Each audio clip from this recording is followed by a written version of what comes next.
So now you have the skill set, and everybody comes in. We're in the headquarters here in the Miami office, and everybody today is learning from you. People are like taking notes. I took a picture the other day of everybody just, they're around your cubicle because they want to just watch Brandt do his thing. Your company is providing for your family in reality. I mean, you're doing the work, but they're just providing you the compensation. Right. What if you just take that whole thing out? Because then you don't have to worry about anything else. You're in complete control of it. I mean, exactly. And you're in complete control of it because you're in control of your skill. That's something that you have. You've developed a skill set that allows you to print money from the system, right? Yeah. Because when you started, you didn't have that skill set, but you've stayed in this for what, 3 years now? How does that make you feel today, bro? When it just, not too long ago, you were just that guy who's trying to piece it all together. If you're looking for fluff, keep scrolling. If you want the truth about building freedom in this game, we're on air. Well, guys, you guys want to tune in for this one here. Brandt Hudson, the giant Brandt Hudson, right? We call him the giant because he is literally a giant. I don't know if we could stand in this podcast, but if he stands, I have to look up to just talk to Brandt, right? He's, a swimmer, an athlete. You've done a lot of different, sports in your background. But you're not just a giant physically, you're also becoming a giant in this insurance industry. So I'm very excited. You guys want to tune into this one here because this gentleman, I had the privilege of actually witnessing your life change in this industry. And I don't take that for granted whatsoever.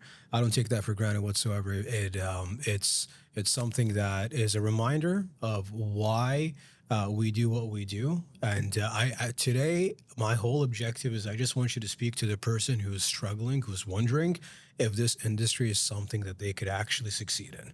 Because I've seen you go through all the trials, all the tribulations, and I got to give it to you, man. Your mindset is bulletproof. Yeah. I did not expect that you would last this long, man, and become who you are today, man. Because, I mean, we'll go over a couple of different things in this podcast. Just a few days ago, you did 40,000 worth of submitted business in one day, and that's not one policy. How many policies? Was that 5 policies? It was 5 policies. It was 5 policies. So someone could say, oh, hey, he got lucky, right? Because he just got one massive deal. Well, that's kind of true, but he didn't get lucky because he has 5. It wasn't just one, he has 5. Now, I learned before that if you do something one time, it could be luck. If you do something 2 times, maybe it's a coincidence. You do something 3 times, you know what you're doing. 5 policies in a day. You just turned what a lot of people don't even accomplish in a month in one day. Now, you started in this industry how long ago? About 3 years ago. Take us back. How was that like?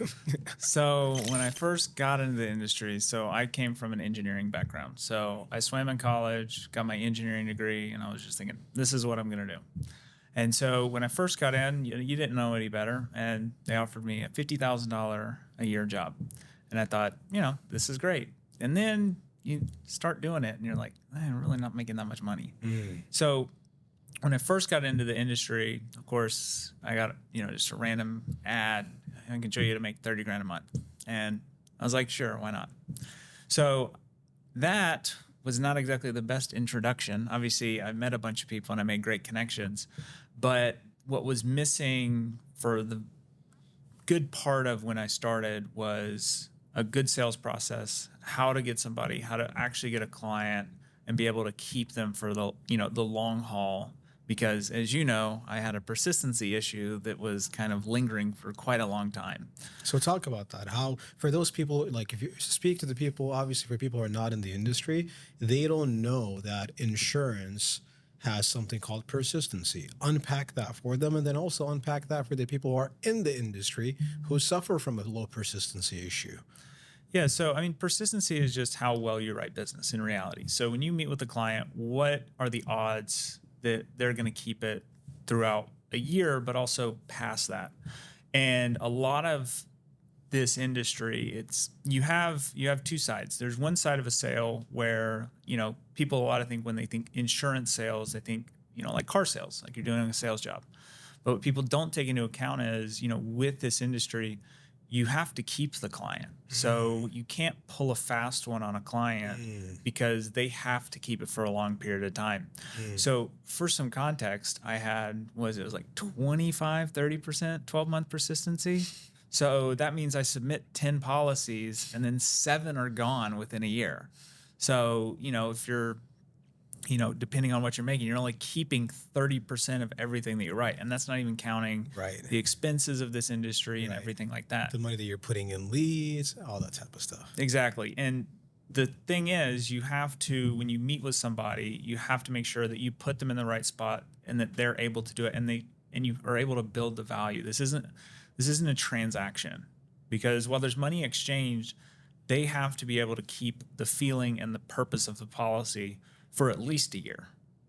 And so, I've completely changed that. I think I'm at like 90, 95, 96% persistency over 12 months. So you went from 25 to a 30% persistency when you got started to a 90+% persistency. Okay. How? So what I kind of put it to, the first one was, you don't want to push a client into something, right? But you also have to build enough value. And that's where a lot of people, when you pitch a client, you have to actually solve their problem, but you have to set them up in the right way. Yeah. And then it also comes down to, I obsess over the sales process now. So, you have to think about the sale as, if I was going to buy something, especially, an insurance product, people rope it into like, financial services, that whole ballgame. Like if you think of a financial advisor, what do you think of? Guy in a suit. Yeah. There's a certain level of expectation that you have. Yet a lot of the industry is like a low expectation of like, you get on a call, I wear this blazer on a call. I make sure that everything looks good on the call, which gives a client a good experience, which I didn't do before. So there's a level of trust. So now if they do need to cancel, I can't tell you, most of the time they text me prior, if they, even the small percentage that do. Okay. And they'll say, and normally most of the time, if they're thinking about it, they at least call me. Sure. So if I have to drop the coverage down, I always am able to keep the client instead of just, oh, this is a transaction, I can just cancel this at any time. And that's kind of the big shift that I had to do, is just obsess over the sale, but also treat the client the right way. In this industry, it's, you sell the policy and then they think, okay, cool, the carrier's got it from that point forward. Right. It's not really like that.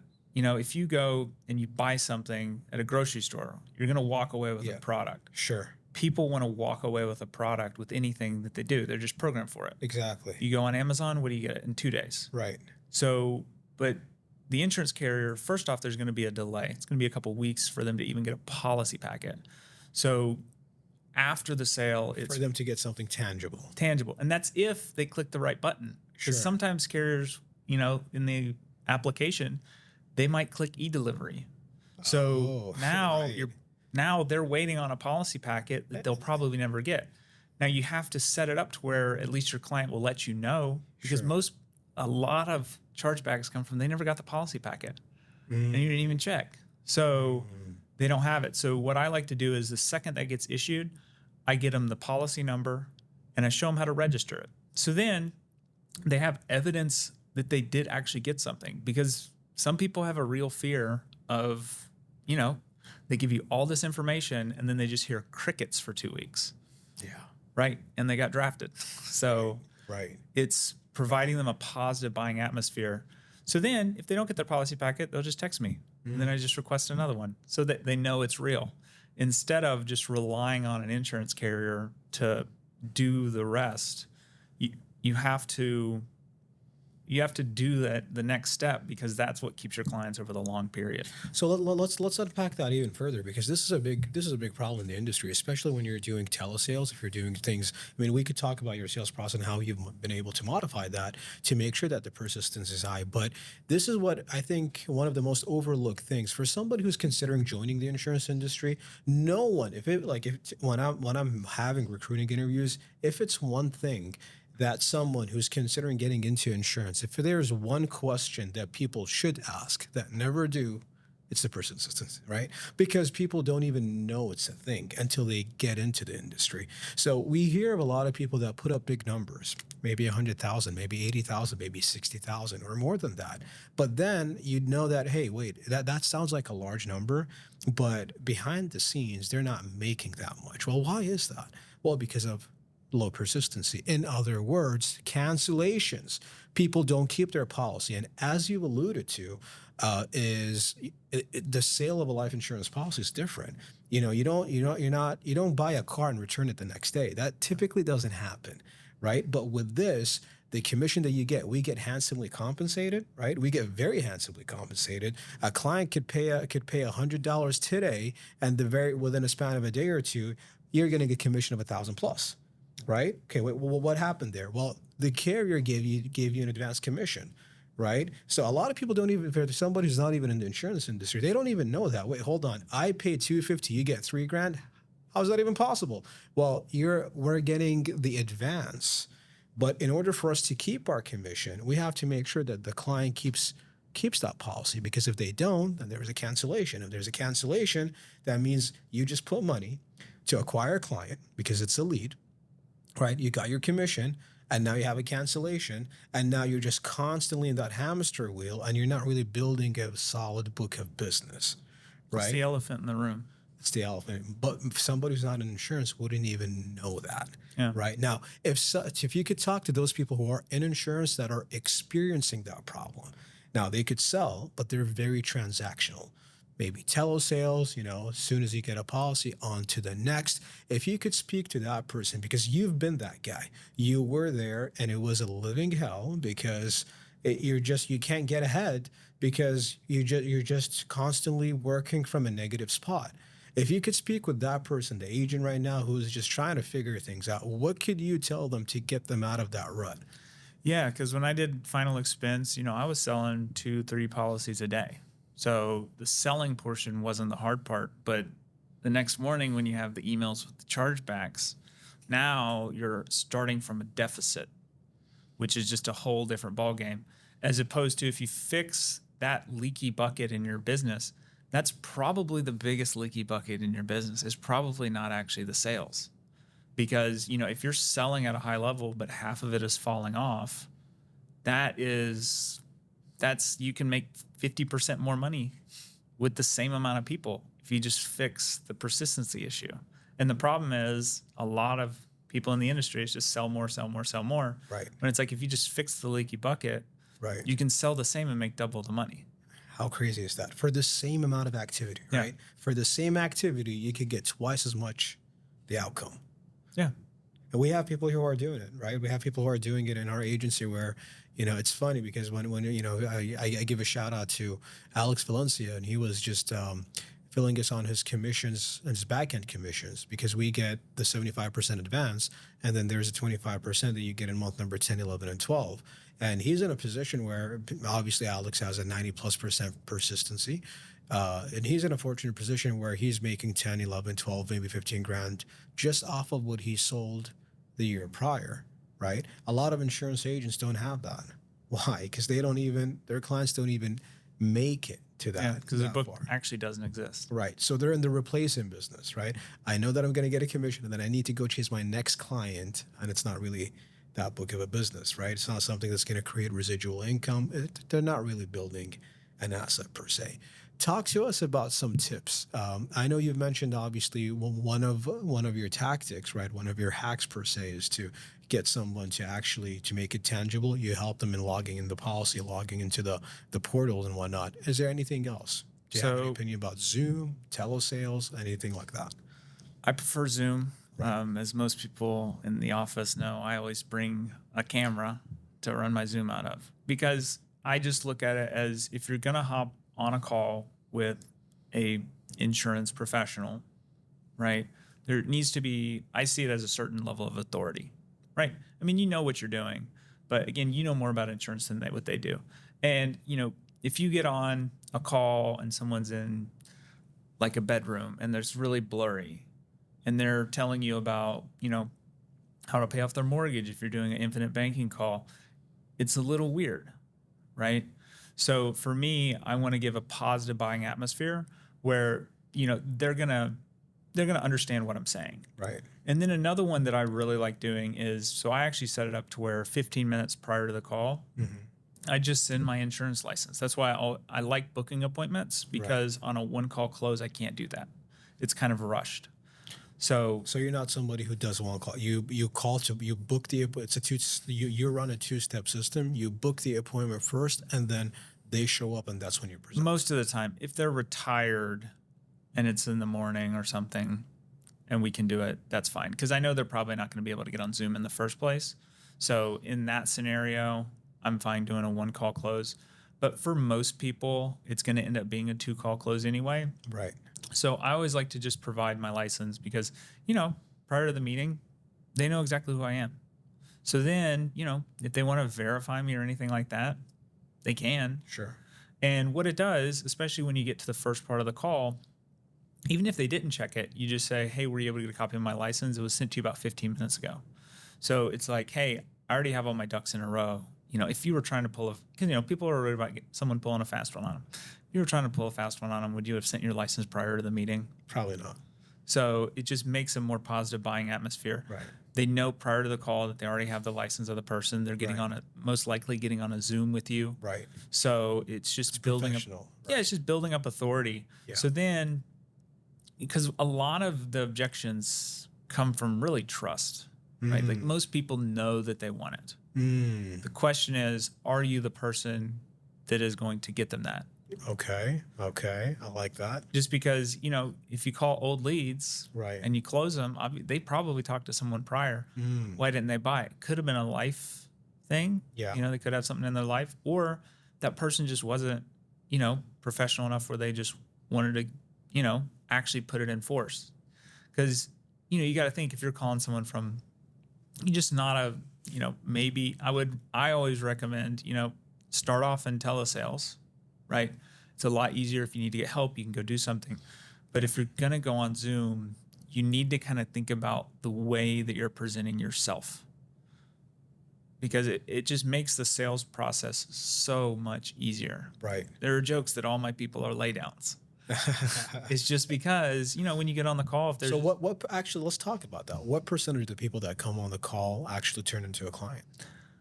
60, 70%. Of the people that attend. Mm-hmm. Yeah. And typically the ones that are on that, you'll get the ones that you don't even get past the intro. Right. But, also if you're able to book somebody and they at least show up to tell you're pretty good at booking.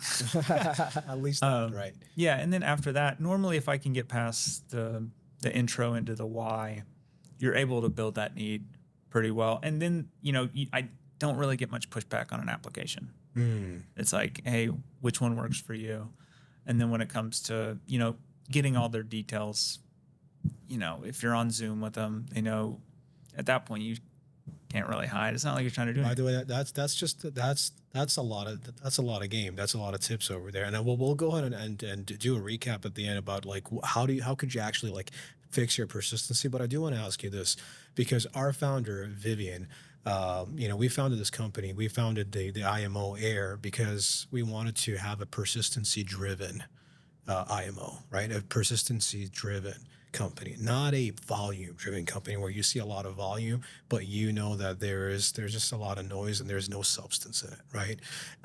To what extent do you feel like the sales training here and what we've learned from Vivian, to what extent do you feel like the sales process, actually like the way that your script is laid out, to what extent do you feel like that plays a factor into persistency versus just being transactional? Yeah, I mean, it plays a huge role. Obviously, I follow my script to the T every single time. I make the same joke in the same spot. It's the whole thing. Right. So it's being able to build authority in the call. Then, I always make a joke. Vivian says you don't want to kidnap your client. Right. Right. You tell them exactly what you're going to do. Right. And the reason why you do that is then they're not like, hey, is this person trying to sell me? Is anything like that? It's like, hey, we're going to do this, this, this. And then I'll show you options. Does that sound good? They're good with that. Mm-hmm. And then you're able to extract all the ammunition that you need to get them in a good product. And obviously, I'm a big product nerd. Right. So, I'm always able to put them in the best spot for what they need. So I would say that the sales training, because, before we were at Air, we went over to Vivian, and if we wouldn't have, I would not be in this industry.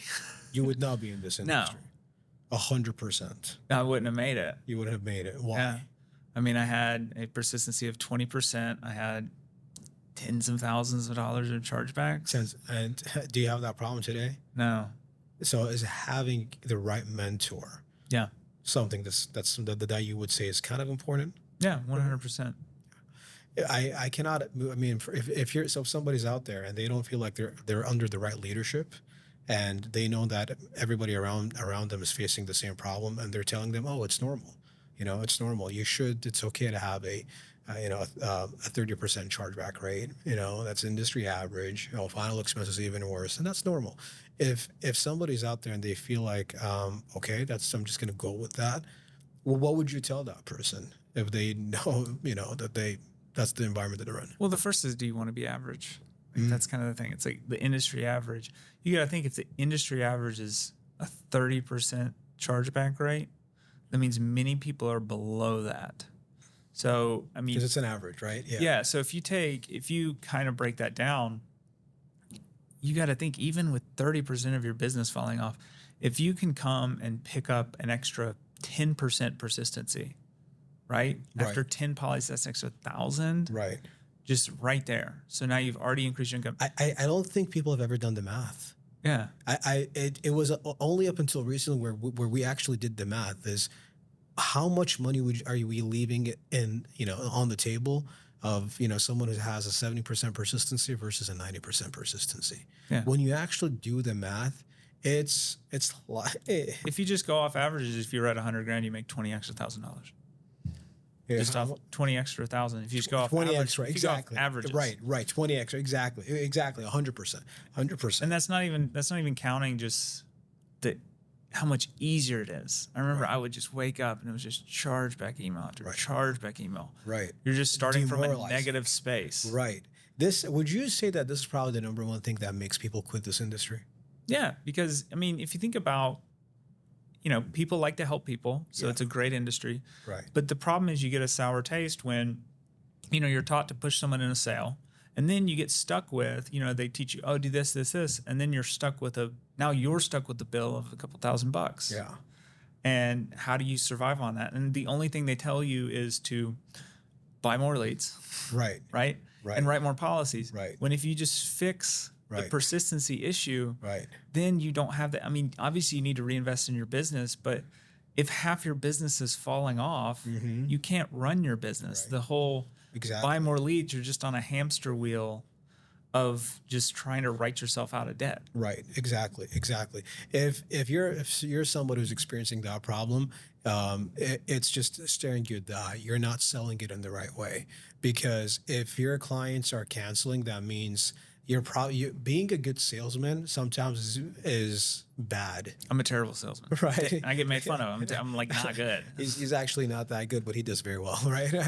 It's funny because it could be very paradoxical. You could be so good on the phone that you could convince someone to actually give you, give you your social, their social, everything, their banking, because you're so good on the phone.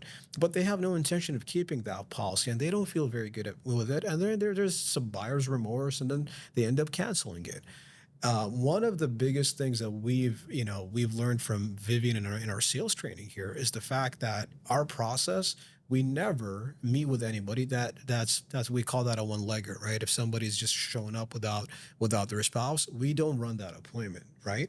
And the reason why is because if you follow our process, by following the process, the sale is a natural conclusion, right? It's a logical progression of the whole script. Like if we get to that point, if we progress, if they don't pass a certain point, that means there's no intention there in the first place. But the value is built up until the end. It's not a matter of whether or not we want this. It's which one would make the most financial sense. Yep. Would you agree? Would you agree with that? Yeah, but I will say I do break the rules a little bit. If the husband makes all the money, I will run the one-legger. He's already doing it. But Most of the time, most people have a split income. But yeah, it's one of those, you're going through the process, but also it's nice to know when you do it. I mean, there's plenty of people that I talk to that I just say, you don't need it. Mm-hmm. And you just get off the call. Yeah. I mean, why do you need to sell something that, because again, if there's I remember it would used to be anybody that we got on phone on final expense, you sell them, right? Yeah. Even if they had tons of policies and they were just kind of looking around, it's like, sell them more. If somebody is in a good spot, they know what they have. Yeah. If you stack on that policy, they're just going to cancel it. Mm-hmm. Like, is it worth getting the charge back again? Mm-hmm. And a lot of times when you take it away, they want it. Mm-hmm. Right? You just go, you don't need it. That's a takeaway, right? Yeah, and then they want it. Yeah. But then you kind of like, I don't know if I want to write it, because they're probably not going to keep it. Like, you have to be able to find the need. If there's not a need, there's no point putting it in place, because all you're doing is just getting a loan. Right. Because it's just going to charge back. Right. You're getting that commission, and then it's going to charge back, and you're going to have to replace that. And that's not counting. It's going to ruin your placement with the carriers. Exactly. I've been terminated from a carrier before. No, you've gone through the whole thing. Yeah. You've gone through the whole thing. Let me ask you this. You're now at a point where, a $40,000 day is possible for you. Did you ever think of that? Before, like, did you have a vision? Did you say, you know what, maybe I'm not here right now, maybe I'm not there yet, but one day a $40,000 day will be possible for me? Did you always, like, walk me through that? Have you had any issues with your belief or your confidence, or was that always something like you knew that if you stuck with this, you're going to get there? I knew I would eventually get there. Now, obviously, it's not like a straight line of, I know I'm going to get there. You have your ups and your way downs and this and the other. But I knew I would eventually figure it out, because, the problem is a lot of people, when they get into this industry, it takes you can get contracted a week. Right. If you're good. Yeah. A week. And then people expect success. Yeah. When, like, if you think about a lawyer, how long does a lawyer go to school? A lot of time. 4 years, doctor, 5 years, 6 years, engineer. Sure. It takes a long time to do this. What a beautiful mindset, man. And, it's like I knew I'd figure it out eventually. Right. Because, worst case scenario, what happens? I go get a normal job as an engineer. Like, big deal. Like, you make the same. You make substantially less than what I make now. Well, why do you think a lot of engineers wouldn't do what you're doing right now? It involves risk. I think a lot of engineers are risk adverse. I could also add to that. And not only do I agree with you, because you have a unique combination. People who are engineers and they're technical and they like systems, they typically are not action takers. But you have the combination of both. That's interesting. But if there is an engineer out there, if there's someone who has a college degree and says, you know what, dude, I did the college thing. I got the degree. I'm in engineering, but I'm just not happy. I did what was expected of me, but I'm not living the type of life that I want to live. Like, what would you tell that person? It's weird, because it's like engineering is a very particular class, because at least I was this way. I just wanted consistency. Like, a lot of engineers, like, consistent job, you're good to go, this, that, and the other. But when it kind of dawned across me when, there were a couple engineers above me, it's very seniority led in an industry, because you have to get all these certifications and all this other stuff. Right. And, by the time I could make good money when I'm 60. Yeah. But why would you do that? Because the thing is, the engineer, especially because I still like being an engineer. I engineer some things. I got 3D printers. I got the whole 9 yards. But you need to be able to control. I kind of came to the conclusion, like, you have to control your income, right? Because at the same time, you can work at an engineering firm and you can do all this, but if they need to lay off people, like, you're on the chopping block. You can be great and they can keep you, but at the same time, like, you don't own that. Right. So it's just one of those that I think in engineering, especially, we're very risk adverse. Yeah. And, I was always kind of risk adverse, but then I just realized, like, everything's a risk anyway. Right. Yeah. Right. Do you want to risk now and fail, or do you want to risk later and not do what you wanted to do in the first place? So which risk do you want to take? Yeah. Both are going to be, They're both risks. They're both risks. They're both risks. Do you want to take the risk of, because I look at it like this, if worst comes to worst, in 10 years, the whole thing blows up. Right. Yeah. I can still be an engineer, right? Like the jobs are still there. You mentioned something that was very. You mentioned the keyword. You said control, right? You mentioned if I was an engineer and I were to push back and say, but what is it? You're saying that I don't have control over my financial destiny, how much I make. What control do you have? Well, I get to make my own hours. I get to do everything. I get to control the amount of money that I can make. Why? Just because I'm my own boss. That's the big thing. Right. It's weird because at first you're like, oh, what, I want to work for myself. Right. But, in reality, you need to take the risk anyway. I mean, Right. Are you going to be the one that, because in reality, if you have a job, your company is providing for your family in reality. I mean, you're doing the work, but they're just providing you the compensation. Right. What if you just take that whole thing out? Because then you don't have to worry about anything else. You're in complete control of it.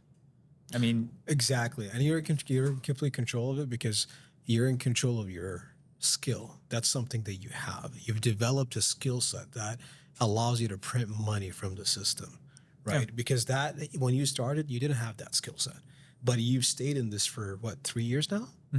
Right? 3 years. So now you have the skill set and everybody comes in. We're in the headquarters here in the Miami office and everybody today is learning from you. People are like taking notes. I took a picture the other day of everybody just, they're around your cubicle because they want to just watch Brandt do his thing. How does that make you feel today, bro? When just, not too long ago, you were just that guy who's trying to piece it all together. kind of weird. I'm not gonna lie. I'm just not used to it. It's just one of those because I don't think I really do anything special. Right. Right. Like I just back to the engineering thing. It's very analytical. Yeah. What type of volume do I have to do a certain production that I want to do? And if you keep along that, eventually it just works. The problem is people get their feelings involved with it. It's like, oh, I don't want to pick up the phone. I don't want to talk to this person. I don't want to do this. Sure. When if you just take all of that out, it's a very just analytical decision, right? Very logical, black and white. If I do X, right, enough, then Y should result. Yeah, and it's one of those you get better and better. Right. Because when you're starting off, you're probably not going to be that good. I certainly was not. But as you continue to do it, because you're going to have a specific lead spin regardless of whoever you are. Right. Or if you're just great at warm market, right. One day I'll figure that out. But right. But eventually you figure out how good you are on the phone. So then what does it cost you to acquire somebody? Once you know that, now what is the average per policy? It's a formula. And now it's just a formula. You just do the same thing over and over again. I mean, it's going to fluctuate a little bit. Sure. Like you'll probably you can knock one out of the park. By the way, you can tell he's an engineer, right? Yeah, right. Everything is formulaic. I don't want to keep you too long. I know your time is extremely valuable. You have appointments coming up, and I just had the opportunity to just grab you for a second. That way we could add some value to the audience here and everybody who's tuning into this. But there are two more things that I do want to touch on. On the topic of control, you've made some major steps in your life recently. Right. And it was a few days ago where I texted you something and I'm like, hey man, I'm noticing a lot of positive momentum in all areas of your life. Right. And it's a phenomenal thing to see. Everybody wants that, right? Where your income is going up, your business is doing well, your personal relationship, there's just a lot of positivity and there's momentum. You're progressing in the right direction. On the topic of financial control, you've by the way, congratulations, you just got engaged, right? Yeah, you just proposed. We just made that announcement now to the world. To what extent were you, that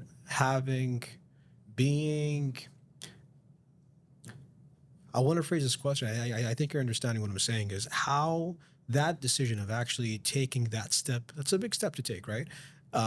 Taking that step in your life, to what extent that came from knowing that, hey, you know what? I'm confident in myself and my ability to make money now. I have the skill set. I could take that step, no problem. To what extent is your financial success and your success here was related to that decision? Yeah, it's one of those that obviously when it's the one. But, you have to be able, it kind of lights a spark under you because this has been, Sure. I was getting the ring made a while ago. Yeah. But it lights a spark under you of now it's not just you. Because the thing is, like, I can sleep in a closet. Doesn't really matter to me. Yeah. Yeah. Now it's like, hey, there's another person that's going to have to be there. Right. And, you know, you're going to have to provide Yeah. on that sense. Yeah. So, yeah, it does light a fire. It's just one of those. And then, you know, once you start getting it moving, because the hardest part is momentum itself. Right. Once you get it moving, it's just a game of keeping it moving. Mm-hmm. It's easier to get something moving to go faster. Right. But it's hard if something has slowed down to a halt Right. to start moving again. Right. So it's been just this rapid succession of things started working, go to the next, go to the next. Because all it is just building the momentum faster and faster. And, you know, we'll figure it out. Right. The hard part is getting started. Once you get that ball rolling, Right. it's, you know, because people say you have a lot going on. Sure. Sure. Yeah, but I'll figure it out. Yeah. Yeah. Yeah. No, 100%. And, you know, obviously meeting the right person is a factor, but there's a lot of people, there's a lot of men out there. We could speak to the men. There's a lot of men out there that maybe they found the right person, but they're not financially confident in themselves, right? They're not financially confident to take that step because they are either controlled by somebody else or they lack the results, right? And so being in a platform like this where you've actually, you chose an industry and a skill set where you're like, you know what, man, no, I was making this much years ago. Now I'm making this. Now I know that I got my formula. If I didn't make more money, I just need to do this, right? And so that allows you now to take other areas and take the next step in your life and commit to a person and now get married and then have kids. All of those may not, you know, seem to be a financial decision, but a lot of it is tied to finances. Would you agree to that at all? Yeah, it makes it easier. That's what I say. You don't get necessarily a lot. I wouldn't say happier. I mean, having $10,000 worth of chargebacks, you're not exactly happy. No, you're very stressed. But it's one of those that it just makes things easier. Yeah. You need to do something. It's not that big of a deal. Yeah. And that's kind of the biggest thing of when you come from, you know, making no money in final expense Right, and this and the other. Yeah. It's like you're always like scared, am I going to lose my money? Yeah. But as you continue, it just makes things nicer. If you need to buy something, it's just good. Get a nice ring. Take your fiance out. Take her to Miami. And now you're making some moves. You're moving from Tennessee. You're coming to Miami. And I notice all these moves, and I'm very happy for you. I wanted to let you know, like, you are an inspiration to a lot of people here, and you've set the example because you've earned it. Nothing was given to you, but you've earned it, and you managed to translate this into multiple areas in your life. And I know that you're a big too. You know, you like watches. By the way, what's your favorite watch? You know, to get the audience, what's a watch? What's your next watch? Because you have a watch in your mind. I'm gonna get a Cartier Santos, medium though. You're a watch guy. You're a car guy, right? What's a dream car of yours?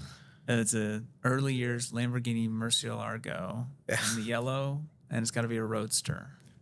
There's a lot of different aspects to your personality, man. And I've come to know you over the years, man. But it's a beautiful thing to see. To wrap up, I know? By the way, you mentioned final expense.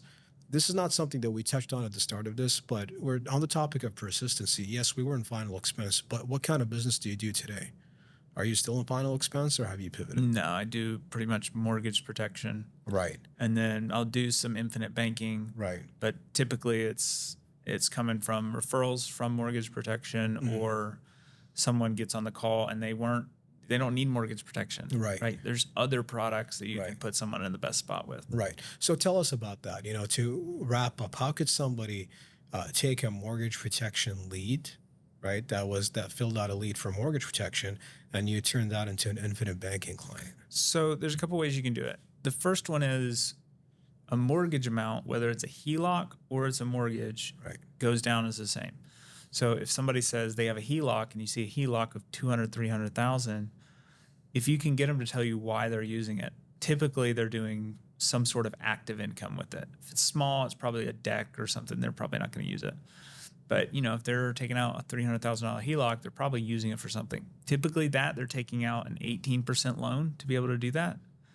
You can use an infinite banking policy where you cut their loan rate by 15%, and they're always open to that. Now we're financial engineering. Yeah, it's simple. And then another one is if you go into someone's appointment and let's say they have good cash flow and they're a business owner or they own some sort of real estate, cash heavy things, that's where it fits the best spot. So typically what I'll do is I'll get a mortgage protection and then I just schedule a follow-up call to then go over it, because then there's a level of trust there. Right. If you're pitching, especially infinite banks are much larger policies to do. Yeah. So you want to get them a mortgage protection because they need it in the first place. Right. And then you come back with the infinite banking to show them what that looks like. And then typically I do about a 2-call close on that. So first call, introduction, next call, full illustrations, because those types of policies you need like 100% persistency because they pay a long time and they pay well. Right. But you have to be able, the client has to be on board with those. You can't, that is not a short selling product. For those people that do not know infinite banking, the whole concept, can you explain that in layman's terms? Yeah. So basically what you're doing is you're taking a whole life policy and then you're stripping out as much insurance as possible. So you have an insurance bucket and then a cash bucket. And when you strip out the insurance, now you have I wouldn't say investment vehicle because they use it more for active income, but you have a vehicle that you can put your money in, it's tax free, and they can loan from it, and then they're compounding the money inside the policy at the same time. It's not a perfect product for everybody because that's where a lot of people mess up. They try and put everybody in this type of product. Who is it more suitable to? Active income people, business owners, those people they're actively spending money or they're loaning out money because, like a real estate guy, he's going to have to go to a bank anyway. Right. They're used to going to banks. Right. They can become their own bank. That solves the whole problem. They don't have to do any credit checks. They cut out that part. Mm-hmm. Typically, if someone isn't really making enough to fund them, right, they're not going to, it does you no good because they're not going to get a long-term benefit anyway. Mm. So some people want it, but I wouldn't put everybody in it just because it's not a perfect solution for everybody. So real estate investors, who else? Who else can you think of people who are like that this product or this strategy could actually, allow them to make a lot more in their business? Doctors, pretty much a lot of business owners, and then people who have general risk. Mm-hmm. So what I mean by risk would be, like a contract where somebody sues you. A lot of people put those in there because why? Talk about that. It's got creditor protection. So if I sued somebody, can I access the money that they have inside their policy? Can't touch their life insurance. Well, what if it was a divorce?